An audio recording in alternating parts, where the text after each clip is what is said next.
ഇപ്പോൾ ഇന്ത്യ രാജ്യത്ത് മതന്യൂനപക്ഷങ്ങൾക്കെതിരായി ഏറ്റവും ഭീകരമായ രൂപത്തിലുള്ള പീഡന നടപടികൾ ഉണ്ടാകുമ്പോൾ അതിന്റെ മുൻപന്തിയിൽ ചോദ്യം ചെയ്യാനുള്ളത് CPIM-ഉം ഇടതുപക്ഷ പാർട്ടികളും മാത്രമാണ്. ഇടതുപക്ഷ ജനാധിപത്യ മുന്നണിയും CPIM-ഉം മതനിരപേക്ഷ മാർഗം ഉപേക്ഷിച്ചുകൊണ്ട് ഹിന്ദുത്വ ഭാഗത്ത് കൂടുതൽ പ്രോത്സാഹനം നൽകുന്നു എന്നതാണല്ലോ അങ്ങയുടെ പ്രധാനപ്പെട്ട ചോദ്യം. ഇത് തികച്ചും അടിസ്ഥാനരഹിതമാണ്. കേരളത്തിലെ വാർത്താ മാധ്യമങ്ങളും പത്രങ്ങളും നടത്തുന്ന പ്രചരണം മാത്രമാണ്.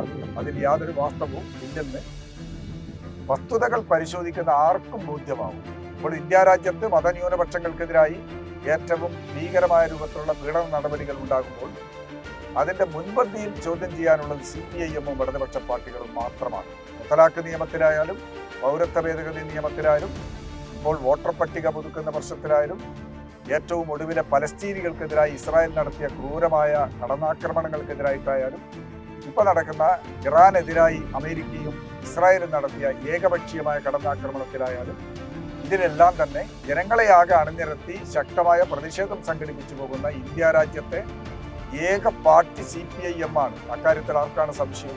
മറ്റുള്ള പ്രചരണങ്ങളൊക്കെ അടിസ്ഥാനരഹിതമാണ് എന്നാണ് ഇതുമായി ബന്ധപ്പെട്ട് സൂചിപ്പിക്കുക.